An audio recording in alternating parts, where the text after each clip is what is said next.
Hello everyone, it's me again, Burntam, and you're watching HPT TV. And for today's vlog, we're going to unbox a parcel from Lazada. So, yan. So kung makikita nyo, dalawa yung i-unbox natin. So yun, tumitilawak na yung manok natin na Japanese Hirama. So good morning sa mga subscriber natin, sa patuloy na suporta at tiwala. At kung bago ka sa channel ko, nanonood ka sa video na to, at tingin mo makakatulong to sa'yo, please don't forget to hit the subscribe button, like, share, at comment sa section box. Sa ganun, sa mga process na hindi mo naintindihan sa paliwanag na to, pwede namin mapaintindi sa'yo. At kung may idea ka, pwede mo ring i-input para gawa natin ang vlog. So maraming salamat at tara na!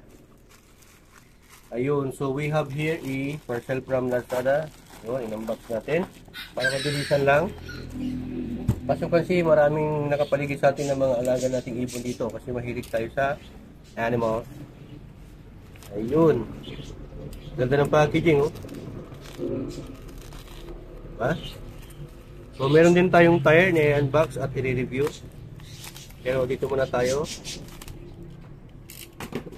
Ayan.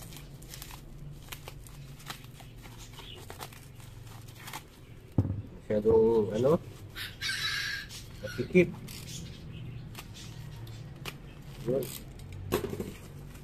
So ayan, meron tayong tig 500 ml na tire sealant.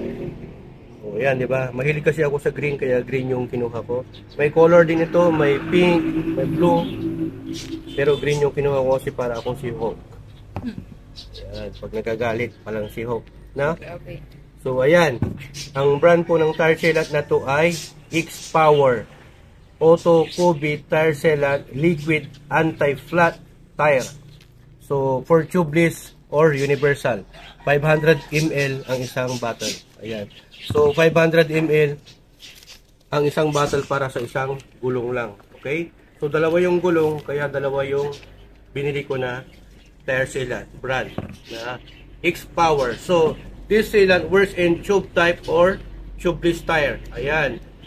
Sa tubeless tire, sa tube type, it only requires trim band for tube type. Ayun. Pero ito ay pwede sa tube type at sa tubeless tire. Ayun. So it can seal up to 60 times. Ayan, 60 times na siya pwede mag-seal.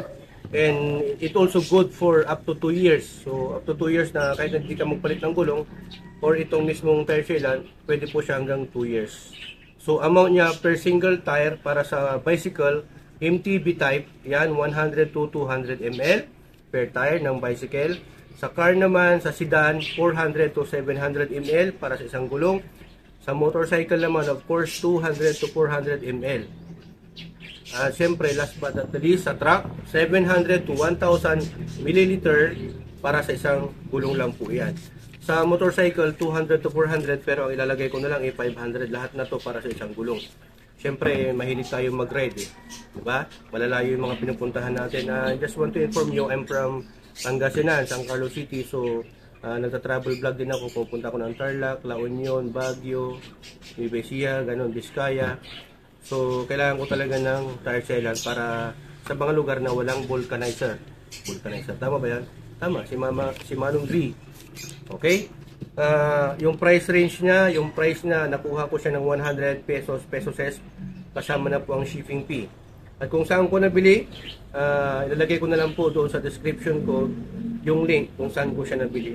Sorry, ito may promo siya, so nakamura tayo dito. Okay? So nasa 150 ito, sa dapat wala pang shipping fee. So mura siya ngayon.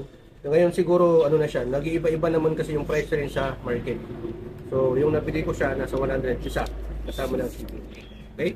So mura na siya para sa isang 500 ml. So try nyo to guys, maganda to kasi Kobe brand ito. Maganda naman ang Kobe brand kasi ang Kobe brand is made from Thailand. Yun. From yan, oh. Pakita mo. Ganda, oh. Tire sealant, anti-flat. Yun. Up to 2 years siya na magamit. O, diba?